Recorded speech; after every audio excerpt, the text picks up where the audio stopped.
자, 하이닉스 보도록 하겠습니다. 자, 하이닉스 오늘 개장전에서 3%. 자, 어제 미증시도 나스닥이 그대로 올라 들어갔고요. 지금 현재 구리 증시 같은 경우는 미증시를 따라서 같이 움직인다라고 보기는 어려우니까 큰 방향은 같죠. 미증시보다 압도적으로 더 많이 올라 있는 상태입니다. 근데 이게 굉장히 재밌는 게 이 하이닉스가 현재 하이닉스의 12개월 선행 PR이요. 현재 하이닉스의 선행 PR 잘 아시다시피 삼성전자와 하이닉스 이 두 종목이 사실상 우리 지수를 4천까지 끌었는데 가장 큰 역할을 했다라고 볼 수 있는데 이 하이닉스가 8.58배밖에 안 됩니다. 8.58배. 시장 전체 PR의 반밖에 안 돼요. 그러니까 시장에서 지금 가장 강력하게 올라가는 시장을 끌고 가는 주도주가 시장 PR의 반밖에 안 됩니다. 이거 삼성전자가 글로벌 최저 평가를 받고 있다라는 얘기 예전에 많았었죠. 삼성전자가 코스피가 아니라 미국에 상장돼 있다면 지금보다 2배는 더 갔을 것이다. 그래서 본사를 미국으로 이전하라 이런 얘기들 많이 나올 때 삼성전자가 글로벌 IT 업체 중에서 최저평가라고 얘기할 때도 이거보다는 높았습니다. 이거부터는 그러니까 현재 이게 하이닉스의 주가가 이렇게 올랐음에도 불구하고 실적 성장 속도를 따라가지 못한다는 얘기죠. 주가가. 자, 이거 하이닉스가 지금 얼마나 무시무시하게 당겼냐 그러면 이제 마침내 이번 분기에서는 영업이익이 10조를 넘어갔습니다. 지금 전망치도 계속해서 올라 들어갔죠. 실적 발표 전까지 전망치도 계속 올라서 10조, 11조. 그러니까 요 최근 사이에 1조가 더 올라갔어요. 그쪽에는 이제 10조를 조금 턱걸이하는 수준으로 전망치가 돼 있었는데, 그 사이에 이제 1조가 더 올라가서 11조 때 들어갔는데 이것까지 그대로 충족을 시켜줬고요. 이 대형 덩치 큰 하이닉스가 반도체 전체를 통틀어서 반도체 전체뿐만 아니라 시장 전체를 통틀어도 그렇습니다. 영업이익률 탑 10 안에 들어가고 있다는 얘기죠. 반도체 전체로는 지금 3위일 것 같고요.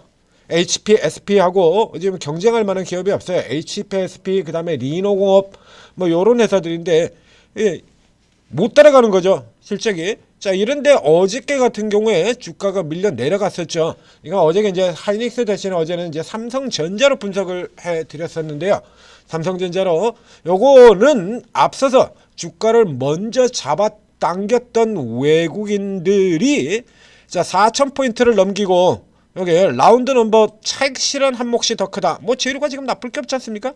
자, 실적 좋게 나올 것 뻔하고 어제도 이제 실적 발표가 나오고 그 다음에 이 무시무시한 실적을 만들게 만드는 이런 실적이 나올 거다라고 예상하게 만드는 원동력 HBM4 자 요게 이제 4분기부터 이제 공급이 시작된다라는 얘기예요. 그래서 이 내년에도 이런 실적을 거둘 수 있을 것이다라고 계속 얘기가 되는데 매도가 나오죠. 이 케이스 같은 경우는 라운드 넘버 삼성전자는 10만 원을 넘었고 그리고 코스피 4천을 넘었고 그리고 에이펙이셨는데 요게 우선 첫 번째 이슈를 차지하게 되는 거고요. 그 다음 두 번째 같은 경우에는 우리 증시가 상대적으로 굉장히 빠르게 올라온 요인 중에서 계속해서 덜커덕거리고 있는 한미 관세 협상이 에이펙 여기 들어가면서 마무리될 것이다 라는 결과가 나올 것이다 라는 기대감이 있었죠. 근데 이 기대감이 지금 결과가 안 나오거든요. 자, 이게 결과가 안 나오니까 좋은 실적이 예상되고 주가가 올라가는 라인에서 선제적으로 판다라는 의미죠. 자, 앞서서 지수 흐름에서도 이런 분석을 제가 계속 해드린 바 있습니다. 지수 흐름에서도 살펴보게 된다 그러면 자, 이게 이달 같은 경우에 자, 이달에도 지수가 어마어마하게 올라 들어왔죠. 근데 이달 이렇게 어마어마하게 들어오는 와중에 외국인들의 포지션을 보면 지금 어떤 일이 일어나고 있냐라고 하면 자, 어제 이틀 동안 주식을 대규모로 두들겨 팔아서요. 외국인들이 이틀 동안 주식을 얼마나 팔았냐면 3조 원을 팔았어요. 10월 27일 자, 그러니까 4천 들어가면서 27일에 외국인이 1조 3천억을 팔고요. 어저께 1조 6천억을 이렇게 3조 원을 팔아서 저 앞쪽에서부터 계속 얘기를 드렸었죠. 이렇게 선물 포지션이 이렇게 쌓여 들어가고 있는 이런 상황에 이 흐름이다라고 하면 이렇게 들어가고 있는 흐름이다라고 하면 어느 날 갑자기 외국인들이 1조, 2조 이렇게 때려 팔더라도 전혀 놀랄 게 없다. 원래 그렇습니다. 포지션 자체가 이게 팔 때를 대비해서 어제 같은 흐름에서 이 선물 매도분이 없다라고 해서 그냥 때려 팔아버리게 되면요. 그러면 어제처럼 이제 삼성전자 내려가고 하이닉스 내려가고 이렇게 쭉 내려가면 지수도 내려가고 이렇게 되지 않습니까? 생각보다 그렇게 많이 내려가지는 않았습니다만 이런 식으로 뚝뚝 팔았을 때 뚝뚝 떨어져 버리게 된다라면 그럼 여기다 집중적으로 투자를 했던 외국인들 같은 경우에 차익 실현하는 과정에서 주가가 떨어져 가지고 차익이 다 까먹고 파는 셈이 되는 거잖아요. 그렇기 때문에 미리 이렇게 쌓아두는 포지션 이렇게 쌓아놓고 그리고 이제 위쪽에서 마음껏 두들겨 파는 이런 흐름이 되는 겁니다. 그래서 외국인이 이걸 판다라고 해서 뭐 그렇게 크게 뭐 놀라거나 끝난 거 아니냐 뭐 이렇게 생각하실 필요는 없고요. 원래 그런 흐름으로 들어간다 그랬죠. 이전에도 이렇게 팔았었어요. 그러니까 어제 같은 경우에 자 이게 하이닉스와 삼성전자 두 종목에 집중된 매도가 1조 5천억이 넘습니다. 1조 5,400억이에요. 어제 외국인이 파는 게 1조 6천억인데 그 중에서 1조 5천억, 그래서 외국인이 파는 것에서 삼성전자 하이닉스를 제외하게 되면 실질적으로 파는 게 없죠. 그러니까 그동안에 외국인들이 삼성전자나 하이닉스 같은 종목을 이렇게 집중적으로 사왔기 때문에 평단 자체가 보면 굉장히 낮다라는 얘기가 돼요. 최근 6개월간만 가지고 기준으로 본다 그러면 저 밑에서 보시면 뭐 1년 정도 됩니다만 직전 바닥에서부터 6개월이죠. 최근 6개월간 저 바닥에서부터 진행된 6개월 동안 진행된 외국인들 평단이 뭐 대략 28만 원 선 정도 되죠. 28만 원. 그러니까 어저께 56만 원 들어왔거든요. 더블 났거든요. 더블입니다. 더블.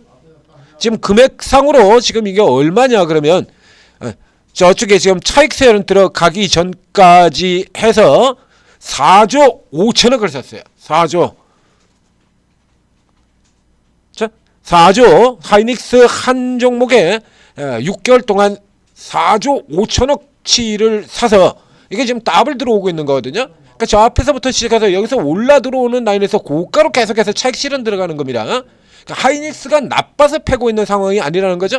반대로 외국인들 같은 기관들 같은 경우 보면 지금 보시는 것처럼 하이닉스가 저렇게 가서 이익률이 40% 영업이익이 10조에 들어가게 될 것이다 라는 전망이 나오는데도 우리 연기금님께서 하이닉스를 계속해서 저 앞쪽에서부터 연기금이 계속 이렇게 때려 파는 형태로 들어가면서 기관들 같은 거 팔고 있었죠. 이제 팔고 있었는데 자 지수가 이제 4천을 향해서 달려도 올라 들어오게 되고 삼성전자 하이닉스 실적 타고 계속 올라 들어가게 되면 뭐 어쩔 수가 없죠. 이건 어쩔 수 없이 이제 기관들 같은 경우는 이제 패시브를 중심으로 가지고 그냥 자동으로 사서 들어와야 되는 거야. 이런 종목들이 이런 흐름들이 여기만 있었냐 그러면 그렇지 않죠. 이전에 한화 에어로 같은 종목에서도 자, 이 하나 에어로 같은 종목에서도 살펴보게 되면 그 전까지 저 앞쪽에서는 툭하면 뭐 이제 픽아웃 이런 소리를 내면서 계속해서 툭하면 올라오는 데 대고 두들겨 팔던 이 하나 에어로가 시가총액이 그래서 결국 10위 안쪽으로 계속해서 밀고 들어오자 어쩔 수 없이 사는 여기 나오죠? 이렇게 60만 원대 위로서부터 할 수 없이 따라 들어가지고 계속 사 들어가는 70만 원, 80만 원 올라가더라는데 패시브 형태로 계속 커버 들어갈 수밖에 없는 거죠. 요렇게 들어오는 데다 대고 그리고 외국인은 팔았던 요런 현상들이 지금 이 하이닉스에도 그대로 작동이 되고 있는 겁니다. 그러니까 현재 상황에서 친다라고 하면 이 하이닉스의 경우에는 적어도 이 지수가 깨지는 흐름이 나오지 않는다라고 하면 이 단기 이평 라인, 이 추세선 라인 타고 그대로 들어가시면 돼요. 이거. 그러니까 어제 같은 경우라 그러면 이미 이제 주가가 떨어져서 이 단기 추세 라인 때 들어가는 거죠. 그러니까 여러분들 같은 경우 이제 뭐 예를 들면 주식을 조금 아시는 분들이라 그러면 뭐 하이닉스만 많이 올라가는 건 아니니까요. 하이닉스에 따르더라는 하이닉스 삼성전자 따라가는 1차 밴드 핵심 종목들 같은 경우 대부분 다 답은 다 나오죠. 뭐 삼성전자 같은 종목들이 있고요. 삼성전자보다 확실히 더 강하고 빠르게 올라 들어갑니다라고 얘기 들었던 대표적인 종목. 이제 대형주들이 워낙 대형주 판때기를 중심으로 돌아가는데도 불구하고 이런 종목들 같은 경우에 더 올라가거든요. 선명하게.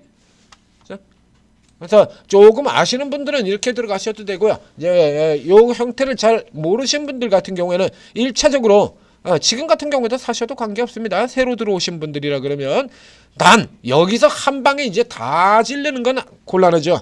그러니까 다 지른 건 곤란하기 때문에 요 정도로 이렇게 밀려 내려오는 자리라면 앞서 얘기되는 것처럼 지금 하이닉스가 시장 전체 PR의 반밖에 안 돼요. 그러니까 여전히 계속해서 싸다라는 얘기입니다. 그러니까 외국인들 같은 경우에는 지금 이 하이닉스나 삼성전자 같은 경우는 사실상 지수주의 역할을 하는 겁니다. 그러니까 종목 자체가 예전에 분류를 해드릴 때 삼성전자는 지수 관련주의 역할이 더 크고 하이닉스 같은 경우는 이제 반도체를 대표하는 종목이다 이런 얘기를 드렸습니다만 지금 현재의 흐름으로는 하이닉스도 지수주예요. 그래서 지난 기간 동안에 그래서 하이닉스와 삼성전자의 합계 시총이 1천조를 넘었다. 그렇지? 삼성전자, 하이닉스 두 종목 다 외국인이 지수 당기면서 같이 당겨 들어갔던 지수주 형태를 역할을 하고 있기 때문에 지수가 깨지지 않는 흐름이라 그러면 그냥 받으시면 되는 거예요. 차례대로. 그런데 받고 만약에 조금 더 깊게 눌리거나 이렇게 늘어지는 형태로 들어온다라고 하면 여기까지는 지금 뭐 내려오는 것 차에 생각도 하실 필요도 없고요. 여기까지 내려오게 된다면 지수 자체도 이렇게 깨진다는 얘기가 되는 거거든요. 3,700까지 내려온다는 얘기가 돼요. 그럼 이게 이렇게 내려오는 만약에 이렇게 떨어지는 형태가 된다라고 하면 그냥 하이닉스에서뿐만 아니라 다른 슈퍼 우량주들에서 더 기회가 들어올 수가 있는 거고요. 자, 이 종목의 경우는 바로 지금 요 자리 하고요. 그리고 아래쪽 여기 기초 조정선 바로 직전에 올라 들어갔다가 헤딩하고 멈춰섰던 50만 원 살짝 하회하는 자리 여기서 한 번 더 추가 이렇게 요런 형태로 잡아 들어가시면 적어도 지수가 올라 들어가는데 나는 이 포모 요거는 사라지게 될 것이다라는 얘기입니다. 자, 이제 하이닉스. 자, 그러니까 오늘의 경우에는 어제 같은 경우에는 이제 삼성전자를 했습니다. 하이닉스를 좀 더 깊게 팔았죠. 그러니까 오늘 같은 경우는 적어도 이제 삼성전자보다 하이닉스가 우위에 들어갈 수 있는 이제 이런 상태가 되는 거고요. 기관들 같은 경우나 외국인들 같은 경우 특히 기관 같은 경우는 좀 포인트를 롱숏으로 조금 바꿀 수가 있어요. 그 앞에 저 앞쪽에 새로 오시는 분들은 말고 그 앞쪽에 저쪽 앞쪽에서 봄에 투자하셨던 분들 작년에 하셨던 분들은 잘 아시겠습니다만 톡하면 들어가죠. 삼성전자와 하이닉스 서로 반대로 삼성전자가 오르면 하이닉스가 내리고 하이닉스가 오르면 삼성전자가 내리고 이렇게 왔다 갔다 하는 이런 흐름이 다시 전개될 수도 있다라는 점 역시 기억해 두시기 바랍니다. 자, 다시 4천에서 5천으로 당기는데 주력이 되어야 될 종목 하이닉스였습니다. 자, 천재투자TV 구독, 좋아요 눌러주시고요. 자, 이렇게 하이닉스가 이렇게 주가를 끌어당겨서 올라 들어가게 되면 또 따라 들어올 종목들 있죠. 근데 오늘 같은 경우는 반도체 쪽에서 따라 들어오는 쪽이다 보면은 지금 현재 시장의 포초점이 저가 쪽의 라인에 저가입니다. 저가와 저평가 쪽 라인에 맞춰져 있기 때문에 이쪽에서 또 툭툭 튀어나오는 종목들이 그리고 실적 발표함께 튀어나오는 종목들이 상당히 많을 거다라는 얘기죠. 그러니까 오르고에 들어오시면 자, 오르고에는 24명의 전문가가 있는데 그중에서 코인이 2명 있고요. 주식이 22명이 있습니다. 근데 이 22명의 전문가들이 각각 특기 분야가 다 다르고 접근 방식이 다 달라요. 반도체 잘하는 사람도 있고 남들보다 특별히 말하는 겁니다. 반도체는 기본이지만 그 중에서도 남들보다 특별히 2차 전지를 매우 특별히 잘하는 사람도 있고 바이오를 아주 잘하는 분도 있죠. 접근 방식의 경우에도 재료주를 다루는 재료주 중심으로 매매를 하는 분도 있고 테마주 중심으로 매매하는 사람들도 있고 세력 급등주 단타, 당일 단타 이런 경우도 있고 그리고 중장기도 있고 그렇죠. 그러니까 여러분들이 오르고 다운로드 받아서 설치하고 그리고 들어가서 보시면 이런 식으로 같은 경우 여기 하이닉스 지금 얘기 나오고 있죠. 뉴스 관련 뉴스. HFM4 공급하겠다. 이건 재료주 헌터방 요런 데 방에 들어가서 보시게 된다 그러면 이 뉴스를 굉장히 빠르게 찾아내시는 분이에요. 뉴스 굉장히 빠르게. 그래서 예를 들면 실적 발표가 나오고 그리고 이제 쭉 움직이는 종목들 같은 거 요런 거 남들보다 훨씬 빠르게 체크해가지고 뉴스를 받아볼 수 있는 방이다라는 얘기입니다. 그러니까 요런 데 같은 경우나 그러면 이제 반드시 또 걸쳐놔야죠. 내 성향과 관계없이. 자, 내 성향이 단타 성향이건 중기 성향이건 스윙 성향이건 관계없이 이런 방식 같은 경우 당연히 이제 한 자락 걸쳐놔야 되는 거고요. 그리고 여기서 이제 대형주 중심의 성향을 가진다 그러면 코끼리 아저씨 뭐 이런 식으로 가지고 이렇게 다 틀려요. 올라운더 플레이어분도 있고, 그리고 저 아래 지금 또 세력 급등주만 전문으로 다루는 요게 이런 분들도 있고 그렇죠. 그래서 요거에 따라 가지고 여러분들 성향에 맞춰서 가시면 되는데, 자, 무조건 성향에만 맞춰 가시지 마시고요. 한 사람만 그렇게 골라서 몰빵하실 필요는 없이, 지금 뭐 한 사람은 들어가야 되고 두 사람부터는 안 되고 이런 거 없지 않습니까? 다 들어가셔도 관계 없는 거니까 또 여러분들은 쭉 다 들어가신 다음에 여기에 전문가 특기하고 이런 걸 체크를 해 두신 다음에 거기에 맞춰 가지고 시황에 맞춰서 제가 시장 상황 얘기 드리고, 이렇게 되면 거기에 맞춰 가지고 적절하게 선택을 잘 해 나가시면 되는 겁니다. 저 특히 분야를 파악해 냈다고 바이오 뜰 때는 바이오 전문가를 중심으로, 반도체가 뜰 때는 반도체를 중심으로, 로봇이 뜰 때는 또 로봇 잘 보시는 분 전문으로 2차 전점, 이런 식으로 이렇게 특기 분야에 맞춰가지고 그때 저희가 이제 집중해서 설명드리지 않습니까? 지금 나가고 있는 종목들, 오늘의 대세 테마들 이런 거 다 설명드리잖아요. 그러니까 천재 투자 팁의 종목 분석 올라오는 것만 잘 이렇게 쭉 쳐다보셔도 거기서 집중적으로 쫙 로봇 뜰 때는 로봇 쫙 올라들어오고 쭉 움직여 들어가거든요. 그것만 보셔도 그날의 대표 섹터들 충분히 파악하실 수가 있죠. 이렇게 활용하시게 된다 그러면 시장 상황과 관계없이 시장 대비 압도적으로 남들보다 훨씬 더 나은 수익률을 계속해서 유지해 나갈 수 있다는 얘기입니다. 자, 천재 투자 TV 구독, 좋아요 눌러주시고 오르고 잘 활용하셔서 오늘도 성공 투자하시기 바랍니다.